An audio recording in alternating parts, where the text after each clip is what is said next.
దేవునికి మహిమ కలుగును గాక. హల్లెలూయా. ఈ దినము దేవుడు మనతో మాట్లాడుతున్న అంశం ఏంటంటే పాపభారము అనే అంశాన్ని మాట్లాడుతున్నాడు దేవుడు. ప్రార్థన చేసుకుందాం. పరిశుద్ధుడైన మా తండ్రి, ప్రేమ నమ్మకం కలిగిన ప్రభువా, సర్వాధికారైన ప్రభు, నీ ఘనమైన శ్రేష్టమైన నామను బట్టి లెక్కలేని స్తుతులు, స్తోత్రాలు, వందనాలు నాయన. మొదటి భాగంలో పాపము మనిషికి ఎక్కడి నుంచి ప్రారంభమవుతుందో, అది ఎక్కడ ఏ విధంగా జీవింపజేస్తుందో, ఎలాగా మనిషి అంతాన్ని కోరుకుని ఆరంభం నుంచి అంతం వరకు ఏ విధంగా తీసుకెళ్తుందో, దాని నుంచి ఎలా తప్పించుకోవాలో, పసితనంలో పాపము మాకు ఉంటుందా ఉండదా అనేకమైన విషయాలు తన ప్రభువా మాతో పాటు పాపం ఎదుగుతుందని తెలియజేస్తావు తండ్రి. మరి ఇప్పుడిగో తన ప్రభువా భక్తులైన వారు వారి జీవితాన్ని ఎలా కోల్పోయారో, వారి ప్రసన్నతను ఏ విధంగా కోల్పోయారో, వారికి ఇచ్చినటువంటి తన ప్రభు విజయమును ఏ విధంగా కోల్పోయారో మాతో మాట్లాడి మమ్మల్ని బలపరచండి. అట్టి స్థితి తన ప్రభు మాలో ఉంటే తీసివేసి విజయానికి నాంది పలికే మనసులు మాకు దయచేయండి. నీ చిత్తమును జరిగించే మనసును దయచేయండి. వినగలిగే చెవులు, గ్రహించే మనసు, మీ మాట ప్రకారంగా ప్రవర్తించే జీవితం మాకు దయచేయమని, మీరే మాట్లాడి బలపరచమని యేసయ్య నామములో వేడుకుంటున్నాను పరమ తండ్రి. ఆమేన్. దేవునికి మహిమ కలుగును గాక. మరి చూసుకున్నట్లయితే మత్తయి సువార్త 11వ అధ్యాయము మరి 28వ వాక్యంలో చూసుకున్నట్లయితే, ప్రయాసపడి భారం మోసుకొనుచున్న సమస్తమైన వారులారా నా యొద్దకు రండి, మీకు నేను విశ్రాంతిని కలుగజేస్తానంటున్నాడు. ప్రయాసపడి భారం మోసుకుంటున్న సమస్త జనులారా నా యొద్దకు రండి, నేను మీకు విశ్రాంతిని కలుగజేస్తాను. ఎందుకంటే నేను సాత్వికుడును, దీన మనసు గలవాడును కనుక మీ మీద నా కాడి ఎత్తుకుని నా యొద్ద నేర్చుకోండి, అప్పుడు మీ ప్రాణములకు విశ్రాంతి దొరుకును. ఆమేన్. చూసారా, నేను సాత్వికుడును, దీన మనసు గలవాడిని కనుక మీ మీద నా కాడి ఎత్తుకోండి, నా కాడి ఎత్తుకోండి. ఎత్తుకుని మీరు జీవించి ప్రయాణం చేస్తే మీకు విశ్రాంతిని కలుగజేస్తాను. ఆయన కాడి ఎలాంటిది? సులువైనది, విశ్రాంతినిచ్చేది, తేలికైనది. భక్తి చేయటం కష్టమా సులువో చెప్పండి? కష్టం కాదు కదా, చాలా సులువు భక్తి చేయట. ఎందుకంటే ఎక్కడికైనా వెళ్తే, ఏ గుడికైనా వెళ్తే, ఎక్కడికి వెళ్ళినా ఏ వ్రతం చేసుకున్న డబ్బుతో కూడుకున్న పని. కానీ నీ వద్దకొస్తే నీ హృదయంతోటే పని, నీ మనసుతోటే పని, నీ విశ్వాసంతో పని. అంతే కదండి. నాకు అది తీసిరా, అది తీసిరా, ఇది తీసిరా, కోడి పెట్టను తీసిరా, ఫలాలు తీసిరా అని చెప్పలేదు కదా దేవుడు. అవునగా చెప్పండి. అయితే అవి మనకు దేవుడు ఇచ్చాడు కాబట్టి కృతజ్ఞత కలిగి ఆయన చెల్లించడానికి తీసుకెళ్తాం, అంతే. దేవుని స్తోత్రం. కాబట్టి ఇక్కడ ఎవరితో పని అంటే నీ హృదయంతోటే పని. కాబట్టి ఆయన హృదయంలో ఆయన కొరకు భక్తి చేసి ఆయన నామాన్ని మహింపడుతూ ఆయన మార్గంలో జీవించడం ఆయన కాడి ఎత్తుకునుట. మొట్టమొదటిగా దేవునిలో సందులకు వచ్చి స్తుతులు చెల్లించాలి, తర్వాత ప్రార్థన చేయాలి, తర్వాత పాటలు పాడాలి, తర్వాత వాక్యం వినాలి, విన్న వాక్య ప్రకారంగా జీవించాలి. అదే కాడి. దేవుని స్తోత్రం. హల్లెలూయా.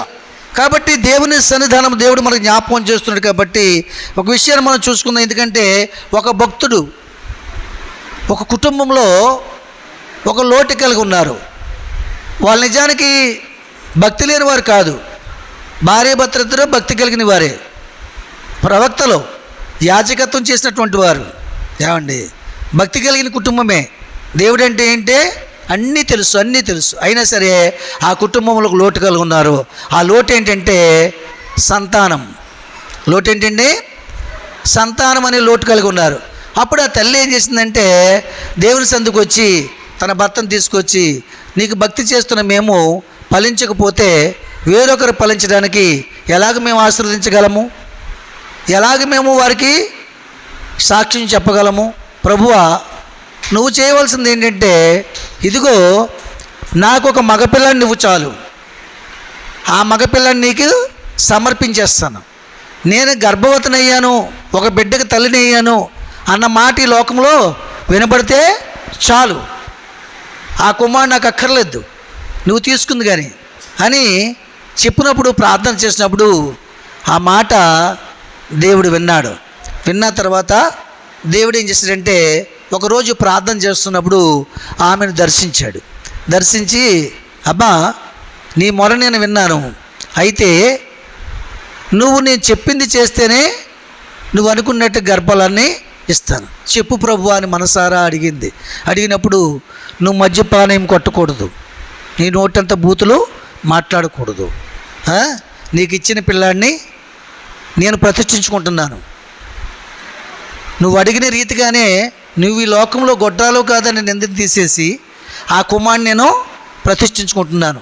నాకు నాజీరు చేయబడినవాడు అనగా ప్రతిష్ఠింపబడినవాడు అనగా దేవుని కొరకే ఎదగాలి, దేవుని కొరకే ఫలించాలి, దేవుని కొరకే జీవించాలి, దేవుని కొరకే చనిపోవాలి. మీకు అర్థమవుతుందా? ప్రతిష్ఠ చేయబడ్డం అంటే ఏంటి? ఒక విగ్రహాన్ని ఒక గుడిలో ప్రతిష్ఠ చేస్తే మరలా గుడిని కూల్చడం కానీ ఆ విగ్రహాన్ని తవ్వి తీసుకెళ్ళిపోవడం కానీ జరుగుతుందా? జరగదు. చాలా మార్గాల్లో ఉన్న గుడులు కూడా ఆ విగ్రహాలను కూడా తొలగించరు. అవునగా చెప్పండి. ఇంచేత ఒకసారి ప్రతిష్ఠ చేయబడితే ఆ ప్రతిష్ఠలోంచి బయటికి తీయడానికి ఎవరికి కూడా అవకాశం లేదు. ఆ విగ్రహానికి అసలే లేదు, ఎందుకంటే దానికి ప్రాణం లేదు కాబట్టి తనకు తాను రాలేదు. ఎవరైనా తీయాలి. దేవుని స్తోత్రం. కాబట్టి ఈ లోకంలో మనం మరి జీవము లేని వాటికి అంత ప్రాముఖ్యత ఇచ్చినప్పుడు దేవుడు మనకి గర్భంలో ఫలాన్ని ఇచ్చి జీవం ఇచ్చి ఆత్మనిచ్చి ఆయన కొరకు సిద్ధపరచిన కుమారుడిని ఇంకే విధంగా ప్రతిష్ఠించాలి? ఇంకా గొప్పగా ప్రతిష్ఠించాలండి. అలాగని చెప్పినప్పుడు అలాగే ప్రభువా నీకు ప్రతిష్ఠ చేస్తాను అని చెప్పేసి అన్నప్పుడు కానీ నువ్వే పెంచాలి, నీ దగ్గరే ఉంటాడు, కానీ నీకు హక్కు లేదు ఆ కుమారుడి మీద, సర్వ హక్కులు నావే చెప్పాడు దేవుడు. సరే అని తల్లి ఒప్పందం చేసుకుంది. సరే దేవుడు గర్భఫలాన్ని ఇచ్చాడు. ఇచ్చిన తర్వాత ఎదిగిన తర్వాత మహాబలవంతుడయ్యాడు. ఆయన పేరు సంసోను. దేవుని స్తోత్రం. ఎవరమ్మా? సంసోను. ఈయన తెలియని వారు ఎవరు కూడా లేరు. ఒకవేళ ఈయన గుణాలు తెలియని వారు ఉండొచ్చు, కానీ క్రైస్తవ జీవితంలో సంసోను గురించి తెలియని వారు ఎవరు కూడా ఉండరండి. దేవుని స్తోత్రం. ఎందుకంటే పాపానికి భక్తుల్లో బలమైన బీజం ఈయన. దేవుని స్తోత్రం. హల్లెలూయ. కనుక ఈయనకి ఎదిగిన తర్వాత ఈయనలో ఒక భారము బహుగా ప్రవేశించింది. అది ఏ భారం అంటే శరీర సంబంధమైన భారము, పాప భారము. శరీర సంబంధంగా వచ్చి పాప భారంగా మార్చబడింది అది. దేవుని స్తోత్రం. హల్లెలూయ. చూద్దాం ఆ విషయాన్ని. మీకు నేను న్యాయాధిపతుల గ్రంథము 14వ అధ్యాయము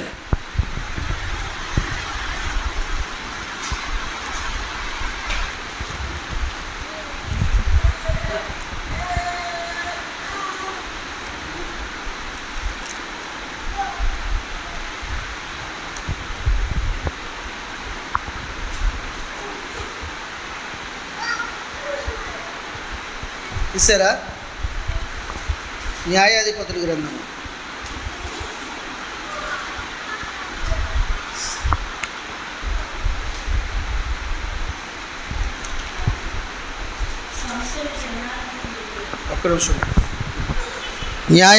గ్రంథము 14వ అధ్యాయము 1 నుంచి 3 వచనాలు చదవండి.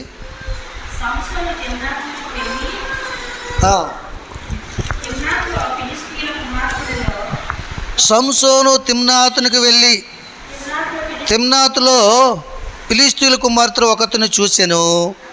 అతను తిరిగి వచ్చి తిమ్నాతులో ఫిలిష్తీయుల కుమార్తెలు ఒకతను చూచి తిని, మీరు ఆమె నాకిచ్చి పెండ్లి చేయవలన తన తల్లిదండ్రులతో అనగా వారు నీ స్వజనుల కుమార్తెల్లోనే కానీ నా జనుల్లోనే కానీ స్త్రీ లేదనుకుని సున్నతి పొందని ఫిలిష్తీయుల నుండి కన్యకను తెచ్చుకున్నట్టుకు వెళ్ళుచున్నావా అతనిని అడిగిరి.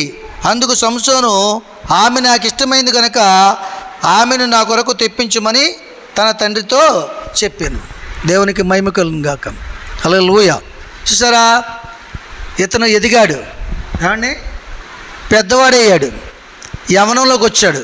వచ్చిన తర్వాత ఎక్కడికి వెళ్ళాడు? యవ్వనంలో కుర్రలు ఏం చేస్తారు? ఊరూరా తిరుగుతుంటారు. అవును కదండి. ఎక్కడ పండగలైనా, ఎక్కడ గొప్ప గొప్ప సిటీలు ఉన్నా, హైదరాబాదు, బొంబాయి, ఎందుకంటే వాళ్ళకి పరీక్షల ద్వారాగానో ఎగ్జామ్ ద్వారాగానో వీటి ద్వారా వెళ్తుంటారు కదా. అలాగా ఈయన కూడా తిమ్నాత్ అనే ఊరికి వెళ్ళాడు. ఊరికి వెళ్ళినప్పుడు మొట్టమొదటిగా చేసిన పని అంటే ఒక అమ్మాయిని చూశాడు.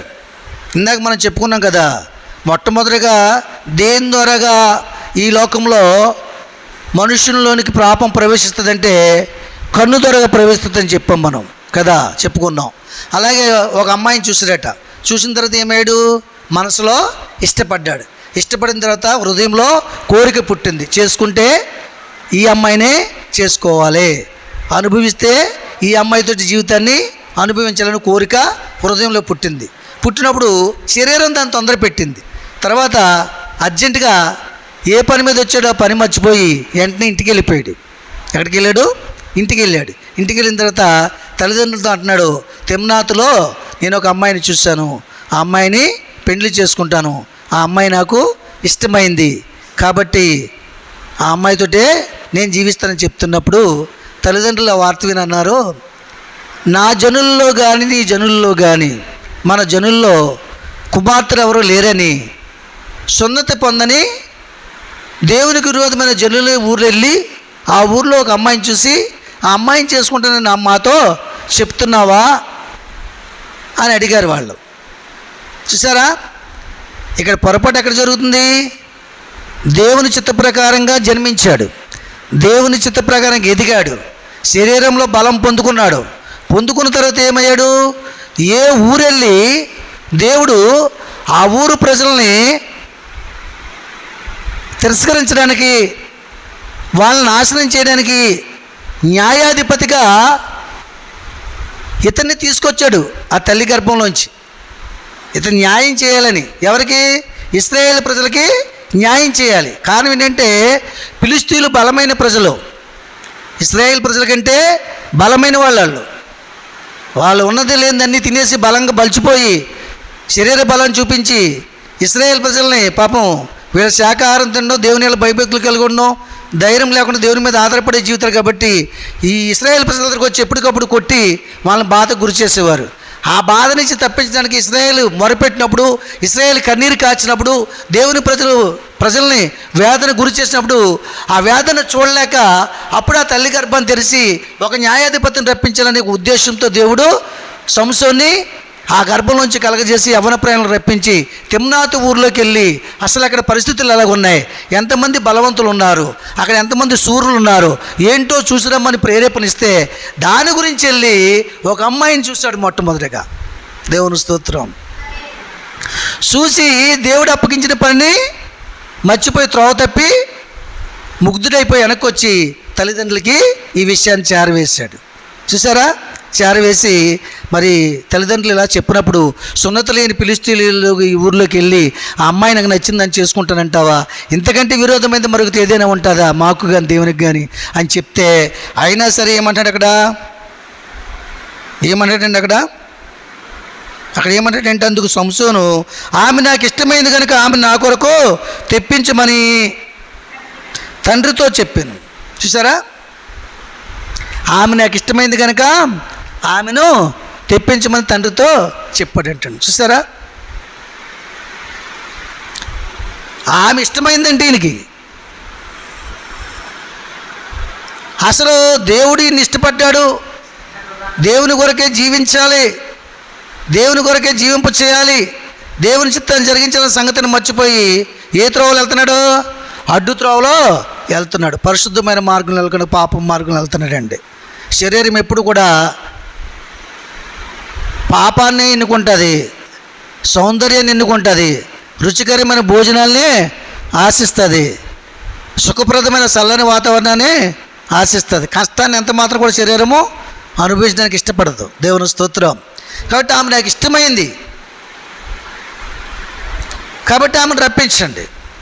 చాలామంది ఈ ఇష్టాన్ని నెరవేర్చుకోవడానికి ఎంతటి స్థితికి చేజారిపోతున్నారంటే, ఒక అబ్బాయిని ఇష్టపడినప్పుడు చిన్నప్పటి నుంచి సరిగి వినమ్మ వాక్యం, చిన్నప్పటి నుంచి కనీ పెంచి వృద్ధిలోకి తీసుకొచ్చిన తల్లిదండ్రులు విడిచిపెట్టి వాళ్ళ ప్రేమని నిర్లక్ష్యం చేసి ఆస్తిపాస్తులను విడిచిపెట్టి చదువు చంద్రులను విడిచిపెట్టి ఒక మూర్ఖుని ఇష్టాన్ని నెరవేర్చడానికి, తన మనసులో ఉన్న హృదయంలో కోరికని నెరవేర్చుకోవడానికి వారికి మూర్ఖునితో సహవాసం చేసి బంధుత్వాన్ని పేగు బంధాన్ని విడిచిపెట్టి వెళ్ళిపోయి ఆ తల్లిదండ్రులకి అన్యాయం చేస్తుంది.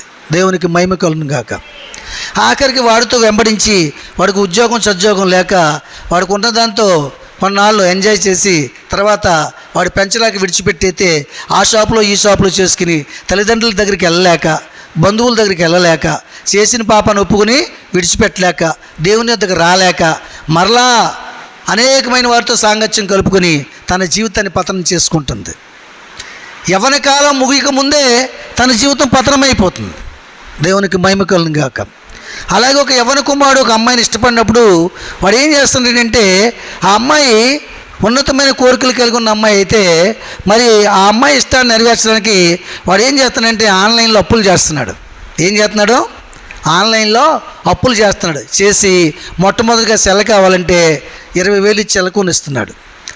అది తీరిపోద్ది ఆ కోరిక. ఆ తర్వాత బట్టలు, ఆ తర్వాత రెస్టారెంట్లు, ఆ తర్వాత బర్గర్లు, ఐస్ క్రీమ్లు, పార్కులు, ఏమండి, ఆ తర్వాత బంగారం ఉంగరాల రూపంలో గుర్తు కానీ, ఏమండి, వస్తువుల రూపంలో గుర్తు కానీ, లాకెట్ రూపంలో గుర్తు కానీ, ఇలా కొన్ని గుర్తులు కావాలని ఆ అమ్మాయి కోరినప్పుడు వాడు ఆ అమ్మాయిని ఇష్టపడి ఆ అమ్మాయిని ఏ విధము చేతనైనా సరే వీడి జీవితం పతనమైపోతున్నా, అప్పులు పాలవుతున్నా అది గుర్తించక ఆ అమ్మాయితో మాట్లాడే సరదా సంభాషణని, ఆ ఆనందాన్ని ఆనందించాలని, ఆ అమ్మాయితో రాసుకుని పూసుకుని తిరిగే ఆ శరీర సంబంధమైనటువంటి ఆ ఆనందాన్ని పంచుకోవాలని, ఆ అమ్మాయి కోరికను తీర్చడానికి వీటి పతనమైపోతున్న సంగతిని గుర్తించక అప్పుల పాలైపోతున్నాడు. దేవుని స్తోత్రం. అప్పుల పాలయ్యేటప్పటికీ సరే ఆ అమ్మాయి ఇన్ని కోరికలు తీర్చాడు కదా, ఇతని కోరికను తీర్చాలని, అతని కోరికను తీర్చడానికి, అతని వివాహం చేసుకోవడానికి సన్నద్ధమై వచ్చే సమయానికి ఇతను చనిపోతున్నాడు. దేవుని స్తోత్రం. ఎందుకు చనిపోతున్నాడు? ఈ లోపల ఈ యువతలో ఆన్లైన్ అప్పులు వాళ్ళు వచ్చి ఫోన్లు చేసి వాళ్ళు ఎలా చేస్తారో తెలుసు. ఏం చేస్తారో తెలుసా? ఆన్లైన్లో అప్పులు ఏం చేస్తారో తెలుసా? మన ఫోన్లో ఎన్ని కాంటాక్ట్లు ఉన్నాయో ఎన్ని కాంటాక్ట్లు వాళ్ళు తెలుసుకుంటారు. తెలుసుకుని మన బంధువులకి, స్నేహితులకి, బామ్మద్దులకి, అక్కలకి, అన్నదమ్ములకి అందరూ ఫోన్ చేసి మీ వాడు అప్పు చేసి మాకు తీర్చడం లేదు, అరెస్ట్ వారెంట్ పంపిస్తున్నామని అందరికీ తెలియజేస్తారు. వాళ్ళందరూ ఫోన్ చేసి అడుగుతారు. మీకు అర్థమవుతుందా? వాటి ట్యాచర్ ఒక పక్కన అయితే వీళ్ళందరి ట్యాచర్ మరో పక్కన. ఇదంతా ఇలాగుంటే ఏ అమ్మాయిని అయితే ప్రేమించాడో ఆ అమ్మాయి ట్యాచర్ మరో పక్క. మీకు అర్థమవుతుందా? నన్ను ఎప్పుడు చేసుకుంటావు, ఏంటి, ఎప్పుడు రమ్మంటావు బయటికి, ఇదిగో నాకు ఇది కావాలి మళ్ళీని అని మరో పక్క మరొక కోరిక. మీకు అర్థమవుతుందా? ఈ టెన్షన్లన్నీ మనసులో పెట్టుకుని భరించలేక వాడు ఏం చేస్తాడంటే ఉరి వేసుకుని చనిపోవడం, పురుగు మందు తాగి చనిపోవడం, ఈ బాధలన్నీ హృదయంలో పెట్టుకుని మనసులో పెట్టుకుని బుర్రలో భరించలేక వెళ్తున్న ట్రైన్ కింద పడి చావడం, ఈ పతనాన్ని కోరుకుంటున్నాడు. దీనికి అంతటికి కారణం ఏంటి? ఇష్టం. దీని అంతటి కారణం ఏంటి? ఇష్టం. సంసోను ఈరోజు తన స్థితిగతులు మర్చిపోయి ఆమె నాకు ఇష్టం, ఆమెను రప్పించండి అంటున్నాడు. దేవుని స్తోత్రం. హల్లెలూయా. ఆ తర్వాత ఏం జరుగుతుంది? సరే ఇష్టమే కదని చెప్పేసి పాపం ఇంక వీడు ఎంత చెప్పినా విండని చెప్పేసి ఏం చేస్తాం మనం? పిల్లలు ఎంత చెప్పినా వినకపోతే ఏం చేయాలి? వెళ్ళాలి కదా. కడుపు చింపుకుంటే కాళ్ళ మీద పడుతుంది, గొడవాడుకుంటే ఈదులోకి వస్తాం, ఈదులోకి వస్తే నవ్వులు పాలవుతాం. అదే సీక్రెట్కి వెళ్ళి సంబంధం చూసినట్టు చూసి చేస్తామనుకోండి, ఆడు గొడవ పడదు, మనకు విలువ కాపాడబడుతుందని ఏం చేస్తారు పాపం? వెళ్ళకూడని స్థలానికి వెళ్తారు తల్లిదండ్రులు. వెళ్ళినప్పుడు ఏమంటే చుట్టాలు వస్తే స్వీట్లు ఇవ్వడం, మొట్టమొదటిగా సంబంధం చూడడానికి వస్తే స్వీట్లు ఇవ్వడం, కూల్ డ్రింక్లు ఇవ్వడం ఇప్పుడు మొదలవలేదు, అప్పుడే మొదలైంది. మీరు ఆ న్యాయాధిపతుల గ్రంథం 14వ అధ్యాయం అంతా చదివితే భోజనాలు ఏర్పాటు చేస్తారు. ఇంకెక్కడ దేవుని స్తోత్రం. ఏమండి, భోజనాలు పెడతారు, భోజనాలు తింటారు, చూస్తారు, అమ్మాయి నచ్చింది, ఓకే, పెండ్లికి ఓకే చేసుకుంటారు. కొత్తలుడు ఏం చేస్తాడు తెలుసా? అక్కడ కొత్త వాతావరణం చూపించాలనుకుంటాడు. ఏం చేస్తాడు? అత్తవారింటికాడ కొత్తగా దీపావళికి వెళ్ళాడు అనుకోండి, అందరూ 100 రూపాయలకి వెళ్తాడు, 1000 రూపాయలకి వెళ్తాడు పట్టుకెళ్ళి. ఎందుకు? ఎక్కువసేపు కాల్చాలి. అందరూ 7 గంటలకు పండగ అయిపోయి అన్నీ ఆపేశారు అనుకోండి, టపాస్కాయలు మానవుడు 1 గంట రాత్రి దాకా పేలుతాడు. ఎవరెవరో చేసుకున్న భార్య, మరదలు, బామ్మర్దులు అందరూ కలిసి. అవునా కదా చెప్పండి? అబ్బా పలానా ఊళ్ళో అల్లుడు వచ్చాడు బాబు, 1 గంట దాకా కాలుతున్నాడు రాత్రి, ఎన్ని 1000 రూపాయలు సరుకు తెచ్చాడు. ఏమండి, అత్తగారు ఏం చేస్తారు తెలుసా?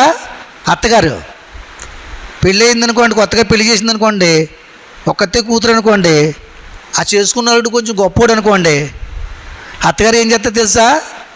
1,00,000 రూపాయలు అప్పు తెచ్చడానికే బతుకు చాలదు. అలాంటిది 5 లక్షలు అప్పు చేసి 2 వ్యాన్ల నిండా సామాన్లు పంపేస్తుంది. ఎందుకు? అందరూ ఒక వ్యాన్ తెస్తే ఓరు బాబు పలానా అతను అత్తగారు మనసే అత్తగారు 2 లారీలు తెచ్చిందిరా బాబు. అసలు ఎవరైనా ఊర్లో 2 లారీలు తెచ్చిన వాళ్ళు ఉన్నారా? తెచ్చిన వాళ్ళు వ్యాన్లు తెచ్చిన వాళ్ళు ఉన్నారు, కానీ 2 లారీలే అంటే ఎంత గొప్ప సంబంధమో. వాళ్ళ అత్తగారు బాగా అల్లుడిని ప్రేమిస్తుందిరా, కూతుర్ని ప్రేమిస్తుందిరా, ఇంకా మనోడికి ఏం లోటు లేదు. అవునా? అన్ని నమ్మకత్వం, కొత్త వాతావరణం సృష్టించాలి అక్కడ. మనుషుల యొక్క ఉద్దేశాలు ఇవి. అలాగే మనోడు ఏం చేశాడంటే ఒక కథ చెప్పాడు అక్కడ. ఆ కథ ఎందుకు చెప్పాడంటే, మార్గ మధ్యలో తల్లిదండ్రులు వెళ్తుంటే త్రోవ తప్పి ద్రాక్ష తోటలోకి వెళ్ళినప్పుడు ఒక సింహం ఎదురవుతుంది. అప్పుడు దేవుడు అతను చంపేయడం, సింహం అతన్ని చంపడం, సంవత్సరం చంపడం ఇష్టం లేక అక్కడ బలం ఇచ్చి మేకపిల్ల నోట్లో చేయి పెట్టి 2 భాగాలుగా విడదీసినట్టుగా సింహాన్ని విడదీసే బలాన్ని ఇస్తాడు దేవుడు. ఏమండి? అప్పుడు ఆయన అక్కడికి వెళ్ళి ఓ పొడుపు కథ పొడుస్తాడు. ఏమండి? పొడుపు కథ పొడుస్తాడు అక్కడ. సింహం కంటే బలమైంది, తేనెకంటే తినింది ఏంటి చెప్పండి అని అక్కడ పొడుపు కథ పొడుస్తాడు. పొడిచినప్పుడు వాళ్ళందరూ ఎవ్వరూ కూడా ఫిలిష్తీయులు పెద్దలు చాలామంది వస్తారు కదా, మరి మహాబలవంతులు జ్ఞానవంతులలో చాలా వేదాంతులు కూడా, వాళ్ళందరూ వచ్చిన ఎవ్వరూ చెప్పలేకపోతే ఈ ఇష్టపడ్డ అమ్మాయి పెళ్లి చేసుకుంటున్న అమ్మాయి ఉంది కదా, ఈ అమ్మాయి రోజు బ్రతిమాలుతుంది. ఏమని? అక్కడ ఉన్నారు కదా మరి, ఆ కథ ఏంటో చెప్పు, ఆ పొడుపు కథ ఏంటో చెప్పు విసిగిస్తుంది. ఎప్పుడైతే విసిగిస్తుందో ఇక ఇతను చాలాసార్లు చెప్పడానికి ప్రయత్నం చేస్తారు, కానీ చెప్పడన్నప్పుడు ఒక మాట అంటాడు. ఏమంటాడు విసిగిస్తున్నప్పుడు? ఇష్టపడ్డాడు కానీ ఇష్టాన్ని ఆమెకు తెలియచేయలేదు. ఎవరికి తెలియచేయలేదు, ఇంకా సంబంధం మాట్లాడుకోలేదు. వినండి, అప్పుడు ఏం జరుగుద్దంటే, నువ్వు నా చెల్లెలివని నేను భావిస్తున్నాను.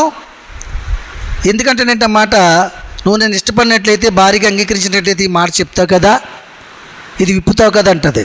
నువ్వు నన్ను చెల్లెలిగా అనుకుని నేను అంగీకరిస్తున్నాను, ఈ విషయంలో భారీగా నేను అనుకోవట్లేదు, ఈ పొడుపు కథ విషయంలో అని చెప్తాడు. ఆ మాట ఎవరు వింటారు? ఆ అమ్మాయి తాలూకు తండ్రి వింటాడు. విని ఓహో ఇతనికి ఇష్టం లేదు కామోసం అనుకుని ఇతను ఆలోచన కలిగి ఉంటారు. ఎవరు? తండ్రి. తర్వాత ఏ విధము చేతైనా సరే ఈ అమ్మాయి ఆ విషయాన్ని తెలుసుకుంటుంది. ఆ కథ విషయాన్ని తెలుసుకున్నప్పుడు చెప్తుంది.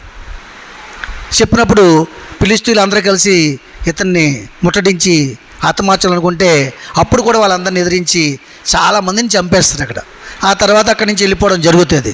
ఆ తర్వాత ఆ అమ్మాయి తాలూకా తండ్రి ఏం చేస్తాడంటే, నా చెల్లెలు అన్నాడు కదా, అతనికి ఇష్టం లేదనుకుని ఇతని స్నేహితుడికి ఇచ్చి పెళ్లి చేస్తాడు. చప్పలు కొట్టండి ఒకసారి. చూసారా? అక్కడ ఏం కోల్పోయాడు? ఇష్టమని చెప్పాడు, అవును కదండి. చెప్పి పొందుకుందామని వెళ్ళాడు. వెళ్ళిన తర్వాత తను చేసిన కార్యాన్ని తనకి మార్గమధ్యలో ఎవరు కార్యం చేశాడు? దేవుడు చేశాడు. చేశాడే లేదా?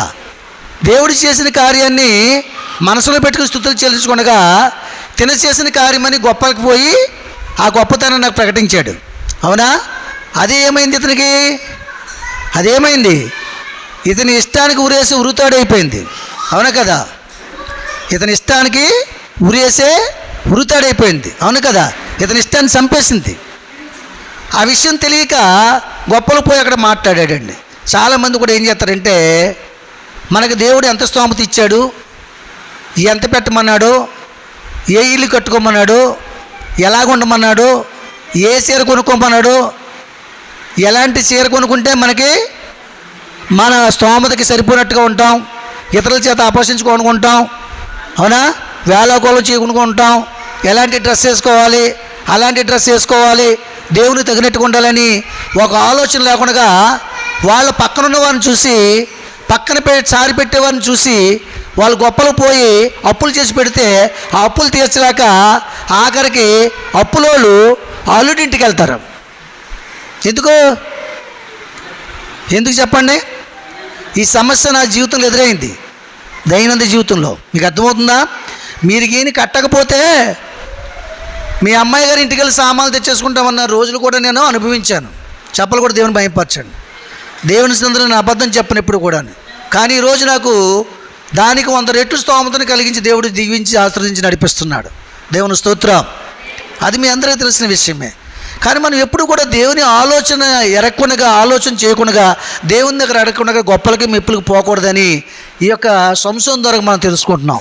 దేవుని స్తోత్రం. ఏమండి, ఇక్కడ ఏమైంది? తన శరీర సంబంధమైన పాపము ఇచ్చని కలగజేసి దేవుని ఇష్టాన్ని నెరవేర్చకుండా తన ఇష్టాన్ని నెరవేర్చుకోవడానికి మెట్టు కట్టుకుని, ఆ మెట్టు తన గొప్ప తనమనేటువంటి మనసుతో దేవుని క్రియకి కృతజ్ఞత చెల్లించకుండా మనుషుల మధ్య తన పొగడబడాలని ఉద్దేశంతో తను వేసుకున్నటువంటి త్రోవను తానే కూల్చేసుకున్నాడు. మీకు అర్థమవుతుందా? కూల్చేసుకున్నాడండి. అప్పుడు ఇంటికి వస్తాడు. తర్వాత వాళ్ళ అమ్మాయిని కూడా తన స్నేహితునికి ఇచ్చి పెళ్లి చేస్తాడు. దేవుని స్తోత్రం. కాబట్టి ఏం కోల్పోయాడు? మనము కూడా ఎప్పుడు కూడా మనకి లేని విషయాల్ని దేవుడు ఏదైనా కార్యం చేశాడంటే, ఒక స్తోమత కలిగించాడంటే, ఒక గర్భం ఇచ్చాడంటే, దేవుడు ఒక పసికందుని ఇచ్చాడంటే, ఆ పసికందుని బట్టి దేవుని నామాన్ని మహింపరచాలి. అవును కదండి? నేను చాలా అందమైందని, నాకు అందమైన బిడ్డ పుట్టిందని అనుకోవటానికి వీల్లేదు. ఏమండి, ఎవరి గర్భంలో అయినా సరే ఆ కాళ్ళు చేతులు అమర్చి, నరములు అమర్చి, గోళ్ళు అమర్చి, కనుబూతలు అమర్చి, కళ్ళు అమర్చి, రెప్పలు అమర్చి, ముక్కు అమర్చి, కన్నాలు పెట్టి అన్ని సక్రమంగా చేసి బయటకు పంపించేది నీ దేవుడు. చెప్పలు కూడా దేవుని మహింపరచండి. ఒక ముక్కుకి ఒక కన్నమెట్టదనుకో తొర్రొచ్చి ఏమవుతుంది? జ్ఞానం బుర్రోడు అంటారు. సరిగా మాట్లాడలేరు. అవునే కదండి?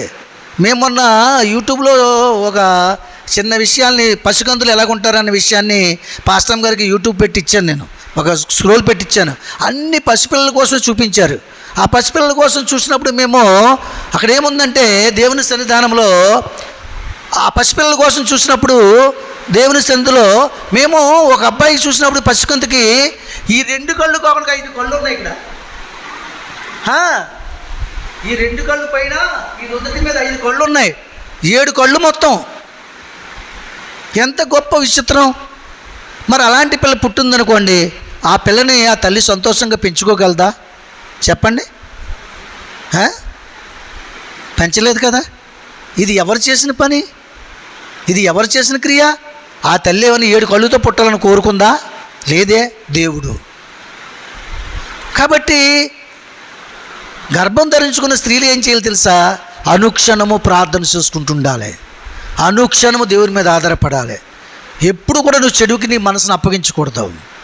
ఎప్పుడు నీ గొప్పను చాటుకోకూడదు. ఏది ఎవరైనా ఆహారం తెచ్చిచ్చారనుకోండి, ఒక లడ్డూలు తెచ్చిచ్చారనుకో, పళ్ళు తెచ్చిచ్చారు, దేవా ఎంత గొప్ప దేవుడు అయ్యా, నేను వెళ్ళి తెచ్చుకోకపోయినా, నా భర్తకు ఆ స్తోమత లేకపోయినా ఈ పండు నాకు తెచ్చిచ్చేతాను ప్రభువా, వారిని ఆశీర్వదించండి. ఈ తినుచుండగా శక్తిని బలం దయచేసి కొద్ది నిమిషాలు బైబిల్ చదువుకునే మనసును నాకు కలిగి చేయండి. ఆ శక్తిని బలం ఇవ్వండి.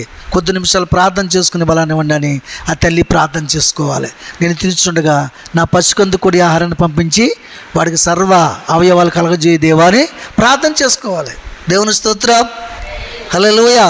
కనుక దేవుని సన్నిధానంలో మనం ఎప్పుడు కూడా మన హృదయం చెప్పినట్లు, మనసు చెప్పినట్లు జీవించకూడదు.